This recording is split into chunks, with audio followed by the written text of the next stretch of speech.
ओ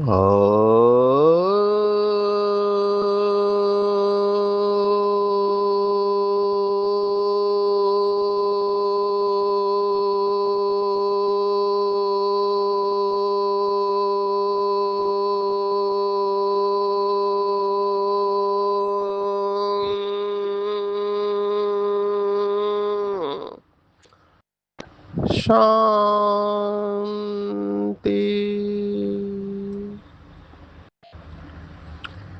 आज 13 अगस्त 2025 भारत में बुधवार है। Today is 13th August 2025 and it's Wednesday in Bharat. आज की मुरली का जादुई रहस्य स्वयं को प्रेरणा देने के लिए magical secrets of today's Murli for motivating the self.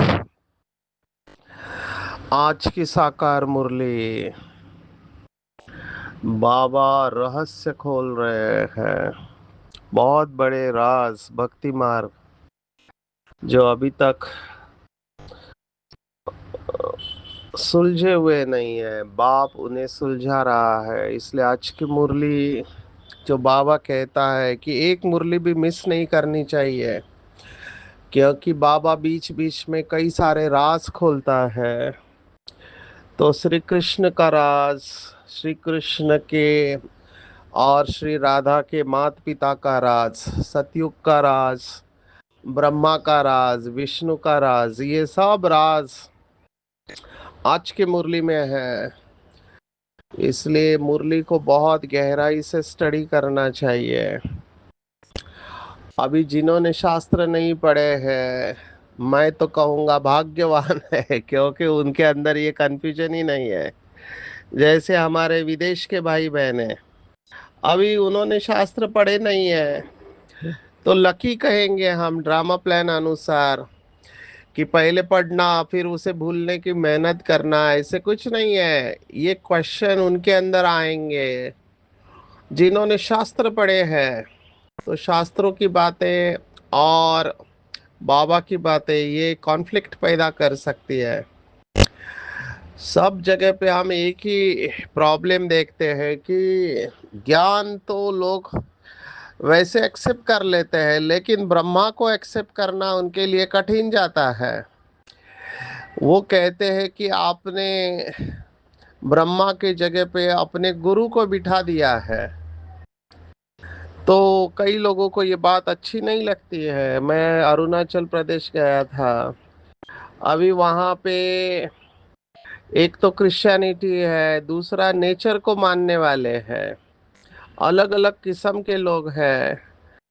तो उनको शिव बाबा से कोई ऑब्जेक्शन नहीं है। एक डॉक्टर ने कहा, देखो मैं आपके गुड़गांव के सेंटर पर गया था, वहां पर केवल निराकार शिव बाबा है, वो अच्छा है। बाकी जगह पे आप ब्रह्मा का फोटो रखते हैं, वो अच्छा नहीं लगता है। तो देहदारी के साथ लोगों को प्रॉब्लम है, निराकार के साथ प्रॉब्लम नहीं है। अब ये क्यों होता है? क्योंकि उनको लगता है कि ये देहदारी को भगवान समझते हैं या फिर देवता समझते हैं। अभी ब्रह्मा को देवता बताया है, तो ब्रह्मा, विष्णु और महेश ये बहुत बड़ी अथॉरिटी है भक्ति मार्ग के अनुसार। और वहां पर ब्रह्मा बाबा का फोटो जो रखा है, वहां पे लोगों को थोड़ी असुविधा होती है। इसलिए आज बाबा ने कहा, अक्लमंद बच्चे इस राज को समझकर ठीक रीति से समझा सकते हैं। तो ये राज हमको दुनिया वालों को बताना है कि प्रजापिता जो है वो सूक्ष्म वतन में नहीं रह सकता। सूक्ष्म वतन में तो संपूर्ण ब्रह्मा है, और प्रजापिता को सूक्ष्म वतन में नहीं होना चाहिए, उसको साकार दुनिया में होना चाहिए। अभी फिर तीन मुखी ब्रह्मा या कई चार मुखी ब्रह्मा दिखाते हैं, तो चारों दिशाओं का ज्ञान जिसे था, या चारों युगों का ज्ञान था, तो चतुर्मुखी ब्रह्मा और हाथ में शास्त्र दिखाए हैं, तो शास्त्रों का पूरा ज्ञान उसके पास था। पर उसके पास ये आया कहाँ से, ये हमको यथार्थ रूप में समझाना है। तो आज तो बाबा ने कहा इनकी जन्म पत्री पहले वाली अलग थी, और शिव बाबा के प्रवेश करने के बाद इस आत्मा का कर्तव्यवाचक नाम ब्रह्मा है, और वो प्रजापिता है, और उसे साकार दुनिया में ही होना चाहिए। और ब्रह्मा ही फिर विष्णु बनते हैं, और विष्णु ही 84 जन्म में ब्रह्मा बनते हैं। ये पूरा राज आज की मुरली में बाबा ने अलग अलग तरीके से बताया है। दूसरी बात इसी के साथ जुड़ी हुई है रथ की बात।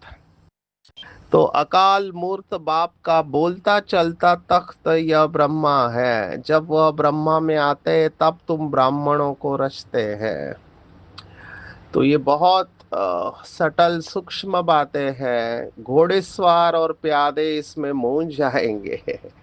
इसलिए इस बात को हम अच्छी तरह से समझेंगे। देखो बाबा ने किस तरह से समझाया है। नंबर वन, बाबा ने कहा जैसे क्राइस्ट से क्रिश्चियन अक्षर निकला है, तो क्राइस्ट, तो जो क्राइस्ट को फॉलो करते हैं वो क्रिश्चियन हैं। बुद्ध से बौद्धि निकले हैं, तो बुद्ध से बौद्धि, इब्राहिम से इस्लामी निकले हैं, वैसे ब्रह्मा से ब्राह्मण है। तो ये कनेक्शन बाबा ने बताया कि नाम कैसे ओरिजिनेट होते हैं। तो आदि देव है ब्रह्मा, और ब्रह्मा को देवता नहीं कह सकते, यह भी रॉन्ग है बाबा ने कहा। तो ब्रह्मा की पूजा नहीं है, क्योंकि ब्रह्मा देवता नहीं है। यहाँ पे जो साकार में है वो प्रजापिता है, वो संपूर्ण बनने का पुरुषार्थ कर रहा है। संपूर्ण बनने के बाद उनकी पूजा है, तब तक नहीं। तो ब्रह्मा का फोटो हम फिर क्यों रखते हैं? वो इसलिए रखते हैं, मुझे ये उर्दू की कपलेट अच्छे लगते हैं। ब्रह्मा को एडम और आदम भी कहते हैं। इस्लाम में आदम कहते हैं, आदम और बीबी, और एडम और ईव। यहाँ पर हिंदू धर्म में ब्रह्मा और सरस्वती कहते हैं। तो उसके बारे में ऐसे कहते हैं कि आदम को खुदा मत कहो। आदम खुदा नहीं है, लेकिन आदम खुदा के नूर से जुदा भी नहीं है। ऐसे एक लाइन आती है, कितनी सुंदर लाइन है कि आदम खुदा नहीं है, लेकिन खुदा के नूर से जुदा भी नहीं है। खुदा आकर बैठता कहाँ है? आदम माना जिससे आदमशुमारी चालू हो गई। ये जो ह्यूमैनिटी है, ह्यूमैनिटी या मनुष्य सृष्टि, ये चालू कहाँ से हुई? तो कहते हैं ब्रह्मा द्वारा। शास्त्रों में ऐसे गायन है कि परमात्मा को थॉट आया कि मैं नई दुनिया रचूं, तो उसने पहले ब्रह्मा को क्रिएट किया, और ब्रह्मा के द्वारा नई सृष्टि की स्थापना हुई है। सो एक तरह से देखा जाए तो मास्टर क्रिएटर ब्रह्मा है, क्योंकि ब्रह्मा के द्वारा नई दुनिया की स्थापना हुई। लेकिन कैसे हुआ? कोई चमत्कार तो नहीं हुआ, जादू नहीं हुआ, हवा में लकड़ी नहीं घुमाई कि नई दुनिया स्थापन हो गई, जैसे कि शास्त्रों में वर्णन है। क्रिश्चियनिटी में जेनेसिस चैप्टर है, और इसमें भी है कि खुदा ने दुनिया कैसे बनाई, तो कहते 7 दिन में बनाई। अभी 7 दिन का कोर्स किया, ये बात ठीक है। 7 दिन में कैसे होगे? 7 दिन का कोर्स किया, ये 7 अक्षर भी बहुत वंडरफुल है। साइकोलॉजी में ऐसे कहते हैं कि हमारी बॉडी जो है वो 7 साल में बदलती रहती है। सात को बहुत कुछ इम्पोर्टेंस दिया गया है। 7 साल में हमारा साइकिल बदलते रहता है, मनुष्य जीवन का हर 7 साल में। और साइकोलॉजिस्ट कहते हैं कि 7 साल के अंदर आपने जो सीख लिया है वो फाउंडेशन है मनुष्य जीवन का। उसी आधार पर आगे की पूरी बिल्डिंग बनती है। Every 7 year keeps on changing. तो ये 7 दिन में बनाने का मतलब क्या है? तो 7 दिन में ब्रह्मा कुमारीज का ये जो 7 डेज कोर्स है, उसमें हमारी बिल्डिंग का फाउंडेशन रखा जाता है बीके लाइफ का। और 7 दिन में बाबा हमेशा कहता है 7 रोज भट्टी में बैठना पड़े। तो 7 रोज भट्टी में बैठने के बाद हमारे अंदर पूरा ट्रांसफॉर्मेशन, परिवर्तन की नींव रखी जाती है। हालांकि संस्कार बदलने में काफी समय लगता है, जबकि ये बात भी सच है। बाबा ने एक मुरली में कहा था कि 7 दिन वाला 30 साल वाले से आगे जाएगा। देखो, बाबा ने ये बताया हुआ है एक साकार मुरली में। शिव भगवान वाच, ये कैसे संभव है? कोई 30 साल से साधना करता है, कोई 7 दिन में आके 30 साल वाले से आगे कैसे जा सकता है? अनलेस उसकी अंदर इतनी एकाग्रता है, उसकी पहले की साधना है। अभी बाबा ने कुछ दिन पहले कहा था, अधम ते अधम वेश्याएं भी जो है, गणिकाएं, वेश्याएं, कुब्जाएं, ये भी नंबर ले सकती है। आप सोचो, इतनी पतित आत्मा भी नंबर ले सकते हैं। तो एनीथिंग इज पॉसिबल। जिनके अंदर वैराग्य आ गया है, तो वैराग्य होने के बाद में तुरंत डिटैच हो जाएंगे और अपने सभी पाप कर्म भस्म करके विश्व की स्टेज पर ये आत्माएं चले जाएंगे। अब ये सिर्फ देखने की बात है कि कौन सी ऐसी आत्मा आती है लास्ट में, और लास्ट सो फास्ट और फास्ट सो फर्स्ट जाती है। मुझे जो लगता है, भट्टी में दादियों के ये टीचर्स ने प्रश्न पूछा था, नंबर कैसे बनेंगे? तब बहुत सुंदर जवाब हमारी दादियों से मिला था कि आगे चलकर यज्ञ में ऐसी परिस्थितियां निर्माण होगी कि आप देखोगे कि कुछ बाबा के बच्चे नाराज हो जाएंगे। क्यों नाराज होंगे? क्योंकि वो देखेंगे बाहर तो खराब है ही है, बाहर तो पतन हो ही रहा है, लेकिन कुछ बाबा के बच्चे ऐसा काम करेंगे जो नहीं करना चाहिए, और ये नामी ग्रामी आत्माएं होंगे। और इनको देखकर कुछ बाबा के बच्चे जिनका निश्चय का फाउंडेशन कमजोर है, जो हमेशा दूसरों को देखते रहते हैं, वो डिस्टर्ब हो जाएंगे और सोचेंगे कि भगवान कुछ करता क्यों नहीं है। जबकि बाबा ने हमेशा बताया हुआ है, राजधानी में सभी की जरूरत है। अच्छे अच्छे बच्चे हिलने वाले हैं, माया उनको कच्चा चबा जाएंगी, ये सब होगा, लेकिन ये नाराज होके बाबा का हाथ छोड़ देंगे। दूसरे जो बच्चे हैं वो भी देखेंगे कि बाहर भी खराब है, यहाँ पे कुछ बाबा के बच्चे ऐसा काम कर रहे हैं जो नहीं करना चाहिए। तब उनके अंदर वैराग्य आ जाएगा। और ये जो वैराग्य होगा, इस वैराग्य की स्टेज पे ये आत्माएं अपने सभी पाप कर्म भस्म कर देंगे और नंबर ले लेंगे। ये बहुत सुंदर जवाब दादियों से हमको मिला। देखो, दादियों को स्पेशली जो ट्रांस में जाते थे, शायद उन्होंने ये सब देखा है, हम नहीं जानते, पर ये सब समझ बाबा ने उनको दी हुई है और वो इसमें पक्के थे, इसलिए इतने यज्ञ में पेपर आए। आप देखना, बहुत बाबा के बच्चे हाथ छोड़ देते, लेकिन दादिया उसमें अचल अडोल रही, इसलिए विजयी बन गए। तो हमको ये सब बातें पहले से ही समझ के आधार पर अपने को शक्तिशाली बनाना है, ना कि डिस्टर्ब होना है। ये सब ड्रामा प्लान अनुसार बन रहा है, और इसमें कल्याण इसलिए है क्योंकि पीछे आने वालों को चांस है। जब आगे वाले गलती करेंगे तो पीछे वालों को चांस है, क्योंकि वो सीट खाली हो जाएगी। जब वो सीनियर डॉक्टर ने बाबा का हाथ छोड़ दिया, तो मुझे किसी ने मैसेज भेजा, सचिन भाई आपको अभी चांस है सेवा करने का। मैंने कहा ऐसे क्यों कहते हो? बोला उसने बाबा का हाथ छोड़ दिया। मैंने कहा नहीं, ऐसा नहीं सोचना चाहिए। वो आत्मा महान है, जिसने बाबा को पहचाना है, वो साधारण हो ही नहीं सकती है। तो हमको शुभ भावना रखना चाहिए, क्योंकि माया का वार किसी के ऊपर भी हो सकता है। माया किसी के बुद्धि में भी संशय उत्पन्न कर सकती है, इसलिए हमको अपनी शुभ भावना कभी भी नहीं छोड़नी चाहिए। ये सब हमारे, जैसे हम महाराष्ट्र में कहते हैं, याची देही याची डोळा, माना इसी शरीर में, इन्हीं आंखों से हम सब देख रहे हैं क्या क्या हो रहा है।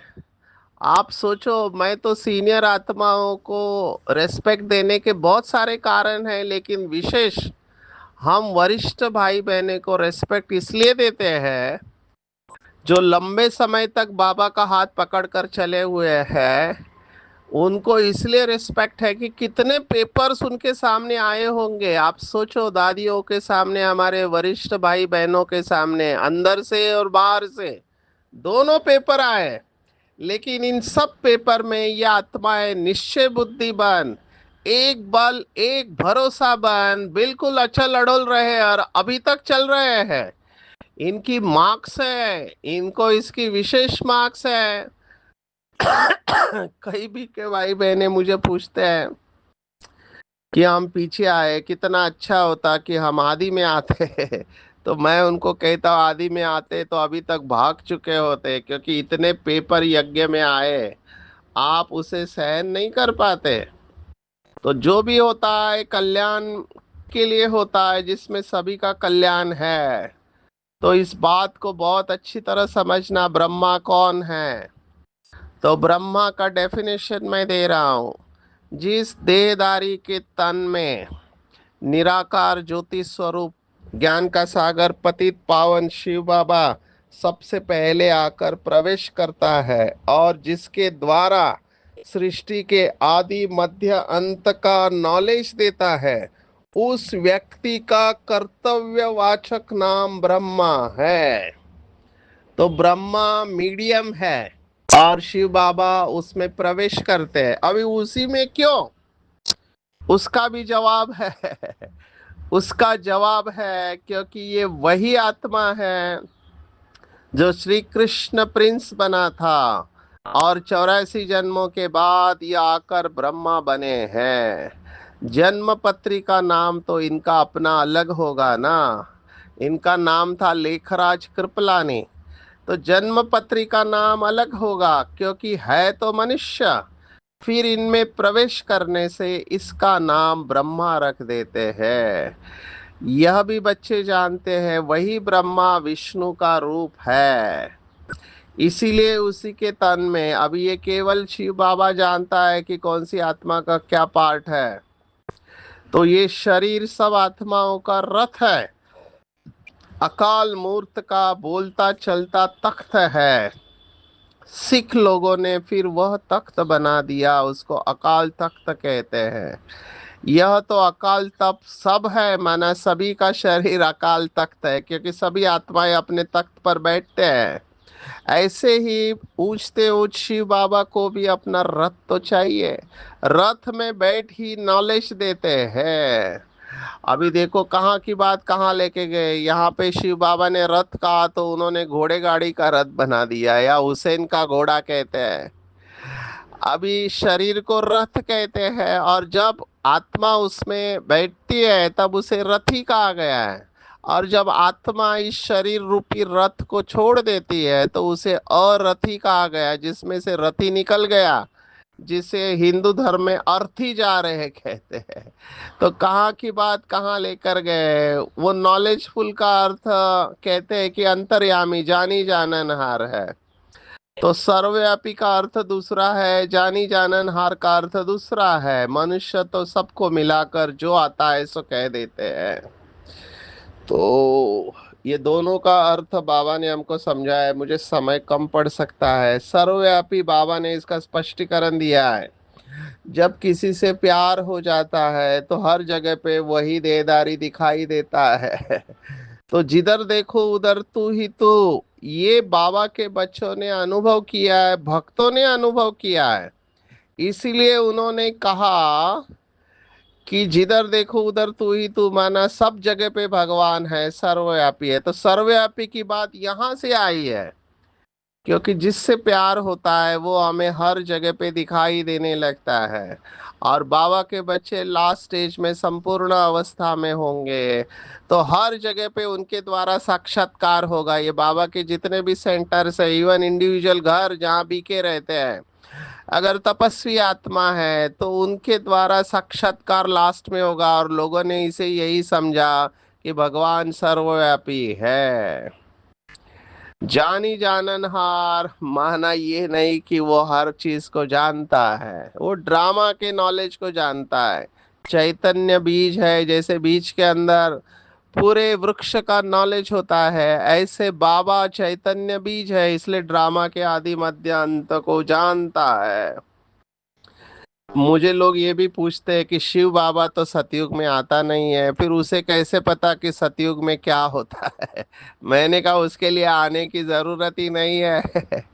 वो बीज है, तो बीज के अंदर पूरे वृक्ष का नॉलेज है। हम भूल गए, हम बीज थे, बाबा के साथ थे, लेकिन हम भूल गए। कोई तो बाहर रहना चाहिए चक्र से, तो ये जन्म मरण के चक्र से बाहर है और चैतन्य है। ये उसकी पावर है, इसलिए हमको बता रहा है। दूसरी बात, वो लोग देवताओं को ऊंच रखते हैं क्योंकि सतयुग आदि में देवता हुए हैं, लेकिन बाबा कह रहा है हमारा कुल सबसे ऊंच है। अभी वो हमको ऊंच क्यों नहीं समझते? क्योंकि शरीर और आत्मा देवताओं की पवित्र है। भले हमारी आत्मा पवित्र है, हो रही है, लेकिन शरीर तो पति तमो प्रधान है, इसलिए हमारी पूजा नहीं होती और ब्राह्मणों की माला भी नहीं बनती है। इसलिए देवताओं को वो लोग ऊंच रखते हैं, जबकि ब्रह्मा को सूक्ष्म तन में समझ लेते हैं। वह जिस्मानी ब्राह्मण अलग है जो पूजा करते हैं, धामा खाते हैं। धामा तो आदि हम नहीं खाते हैं। आप महाराष्ट्र में आओ तो हमारे गांव के पास सिंधुदुर्ग जिले में धामापुर करके है। वहां पर धामापुर जगह का ही नाम है, मंदिर है। तो वहां ब्राह्मण धामा आदि खाते हैं। ब्रह्मा का राज अच्छी रीति समझाना पड़ता है। बोलो और बातों को छोड़, बाप जिससे पतित से पावन बनना है उनको तो पहले याद करो, फिर ये बातें भी समझ जाएंगे। अभी कहते हैं हमारा निश्चय ही नहीं, तो हम याद क्यों करें? अभी ऐसे देखो, बाबा के बच्चों से गलती होती है। एक ऐसे ही नए व्यक्ति को लेके गए डॉक्टर साइकियाट्रिस्ट बाबा से मिलाने के लिए, ना उसने कोर्स किया है ना कुछ किया है। अभी उसने पूरी मुरली सुनने के बाद कहा ये दादी अपना आवाज बदल के बोलती है। ये सब क्यों हुआ? क्योंकि बाबा के बच्चे गलती करते हैं, किसी को भी लेके जाते हैं। इसलिए नियम को हमको वायलेट नहीं करना है, नहीं तो ये बात फिर फैलते जाती है। अभी वो डॉक्टर जहाँ जाएगा वो बोलेगा ये देखो ब्रह्मा कुमारी में वो दादी के तन में कोई तो आता है, ऐसे वो समझते हैं। लेकिन मैंने देखा कि वो खुद ही अपना आवाज बदल रही है, कहीं गई नहीं है। क्योंकि ये साइकियाट्रिस्ट है, दिमाग से सोचने वाले हैं, उनका ना निश्चय है ना ज्ञान को समझा है। इसलिए ऐसे वैसे जिन्होंने कोर्स नहीं किया, जिनका निश्चय नहीं, धारणा पे नहीं चलते हैं, उनको मधुबन वो भी बाबा से मिलने के लिए नहीं लेकर जाना चाहिए। लेकिन कुछ करते हैं, जो भी करते हैं बाबा ने कहा उनके ऊपर बोझा चढ़ेगा। आगे चलते हैं। मैं जरूर आऊंगा, तो किस में उनका भी नाम चाहिए। तो प्यादे और घोड़ेसवार इस बात को समझ नहीं पाएंगे, इसलिए निश्चय को पक्का करना है। प्रजापिता ब्रह्मा ही ब्राह्मणों को रचते हैं, जिन ब्राह्मणों को ही फिर देवता बनना है। ब्राह्मणों को आकर बाप पढ़ाते हैं। ब्राह्मणों की भी डिनाइस्टी नहीं है, माना राजा ही नहीं है, ब्राह्मणों का कुल है। डिनाइस्टी तब कहा जाए जब राजा रानी बने, जैसे सूर्यवंशी डिनाइस्टी। तुम ब्राह्मणों में राजा तो बनते नहीं है। वो जो कहते हैं कौरव पांडव का राज्य था, दोनों रॉन्ग है। राजा ही तो ना कौरवों को है ना पांडवों को है, प्रजा का प्रजा पर राज्य है। तो ये बहुत बड़ा राज बाबा समझा रहा है कि पहले भगवान ने ब्राह्मणों की रचना की। तो ब्राह्मण आदि देव के बच्चे, मास्टर आदि देव है। सबसे पहले भगवान ने, गॉड अल्लाह ईश्वर ने जो रचना रची वो महान आत्माएं ही ब्राह्मण है। अभी लौकिक में देखो, ब्राह्मण का अर्थ या ब्रह्मा का अर्थ ये बताते हैं कि ब्रह्म में रहने वाला शिव बाबा जिस तन में आता है और उस तन के द्वारा ब्रह्म का राज सुनाता है, उस व्यक्ति का कर्तव्यवाचक नाम ब्रह्मा है। तो ब्रह्म में रहने वाला शिव बाबा सबसे पहले आकर जिस तन में प्रवेश करता है वो ब्रह्मा है, और उसके द्वारा ब्राह्मण जो भी ब्रह्म को जानने लगते हैं और अपने आदि मध्य अंत के ड्रामा में पार्ट को जानते हैं। थोड़ा श्री कृष्ण के ऊपर आएंगे। बाकी बाप का नाम ही गुम हो जाता है जरूर ब्राह्मण, माना शिव बाप श्री कृष्ण का पिता है जरूर ब्राह्मण, परंतु पढ़ाई में श्री कृष्ण से कम है। श्री कृष्ण की आत्मा अपने बाप से ऊंच थी, तब तो इतना नाम होता है। श्री कृष्ण का बाप कौन था, जैसे किसको पता नहीं, आगे चल मालूम पड़ेगा। देखो बाबा ने कहा आगे चल पता चलेगा, बनना तो यहाँ से ही है। माना बाबा के बच्चों से राधे के माँ बाप भी तो होंगे ना, परंतु उनसे राधे का नाम जास्ती है क्योंकि माँ बाप कम पड़े हुए हैं। तो राधे का नाम उनसे ऊंच हो जाता है। यह है डिटेल की बातें बच्चों को समझाने के लिए। तो श्री कृष्ण और श्री राधा दोनों के माँ बाप कम पढ़े लिखे पर बीके थे, और वो श्री कृष्ण और राधा को जन्म देने वाली ये दोनों आत्माएं बहुत पवित्र होनी चाहिए, क्योंकि श्री कृष्ण और राधे जैसी आत्मा को जन्म देना मासी का घर नहीं है। इसमें कई सारे लोग अपने मन की बातें डाल देते हैं, कौन आत्मा है वो भी नाम बताते हैं, लेकिन बाबा ने आज तक ये नाम बताया नहीं है। केवल एक मुरली में मैंने पढ़ा कि भाऊ विश्व किशोर है, उनका थॉट था कि मैं श्री कृष्ण का पहला बच्चा बनूंगा। ये बाबा ने एक मुरली में कहा है, लेकिन बाकी बातें बाबा ने नहीं बताई है। ये सब मन की, हर एक की अपना अंडरस्टैंडिंग के हिसाब से सुनाते हैं। बाबा ने कहा दिन प्रतिदिन दुख की फीलिंग बढ़ती जाएगी, लेकिन बाबा के बच्चों को दुख की फीलिंग आती है तो बाबा कहते हैं बच्चे तुम्हारा कर्म भोग है। जब भगवान मिला है तो दुख की फीलिंग नहीं आनी चाहिए, इसे योग बल से खत्म करना है। दुख की फीलिंग बिल्कुल नहीं आनी चाहिए। ये एक प्रकार से सजा है, आगे ट्रिब्यूनल बैठेगी, गर्भ जेल की सजा है। आत्माएं भटकती है, कोई कोई आत्मा बहुत नुकसान करती है जब जिसमें अशुद्ध आत्मा का प्रवेश होता है। तो ये सब होने वाला है, हमको अलर्ट रहना चाहिए, योग को अच्छा रखना है। बाबा ने आज और एक राज बताया कि आगे चलकर क्या होने वाला है बाबा नहीं बताएगा। गाया हुआ है राजाओं के पास जन्म होता है, क्या होता है सो आगे चल देखना, अभी थोड़े ही बाबा बताएंगे। तो बाबा ने हमेशा कहा कि बाबा कभी नहीं बताएगा कि आगे क्या होने वाला है, इसलिए अपनी यात्रा में मस्त रहना चाहिए। भारत में सिविल वॉर बाबा ने आज फिर से बताया, बाकी सब जगह पे नेचुरल कैलामिटीज, न्यूक्लियर वॉर, लेकिन भारत में इसके साथ सिविल वॉर होगा। तो ये बहुत बड़ा राज बाबा ने आज खोला हुआ है। तो मोचरा खाकर मानी नहीं, माना सजा खाकर छोटा पद मिलना ये अच्छा नहीं है। आते हैं वरदान के ऊपर, सच्ची सेवा द्वारा अविनाशी अलौकिक खुशी के सागर में लहराने वाले खुश नसीब बनना है।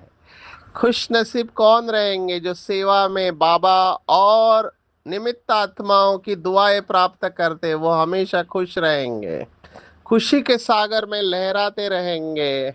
सबके द्वारा सच्चा स्नेह, अविनाशी सम्मान और खुशी की दुआएं प्राप्त होते हैं, वही खुश नसीब है। सदा हर्षित और आकर्षण मूर्त होंगे और संतुष्ट भी होंगे।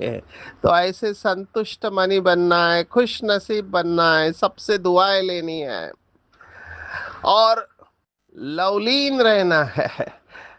देखो बाबा ने आज क्या कहा, जो जितना लवली होगा वह उतना ही लवलीन रह सकता है। अभी मनुष्य ने क्या पकड़ लिया, लीन शब्द को पकड़ लिया। वो कहते आत्मा परमात्मा में लीन हो जाती है, लव को खत्म कर दिया। तो बाप में लव खत्म करके सिर्फ लीन शब्द को पकड़ लिया, लेकिन हमको बाबा के लव में लवलीन रहेंगे तो औरों को भी हम सहज ही आप समान और बाप समान बना पाएंगे। आज की पूरी मुरली में टेक होम है कि ब्रह्मा से विष्णु और विष्णु से ब्रह्मा के राज को अच्छी तरह से समझाना है, गफलत नहीं करना है, अपनी उच्च तकदीर बनाना है तो पवित्र जरूर रहना है, ड्रामा की हर सीन को साक्षी होकर देखना है, मस्त रहना है, याद में कभी खुशी कभी गम की अवस्था नहीं होनी चाहिए। सच्ची सेवा द्वारा अविनाशी अलौकिक खुशी के सागर में लहराते रहना है, सभी से दुआएं लेना है, बाप दादा और निमित्त आत्माओं से, और सदा हर्षित और आकर्षण मूर्त बनना है तो संतुष्ट बनना है, लव में लीन रहना है परमात्मा के, तो सहज ही औरों को आप समान और बाप समान बना पाएंगे। अच्छा, ओम शांति।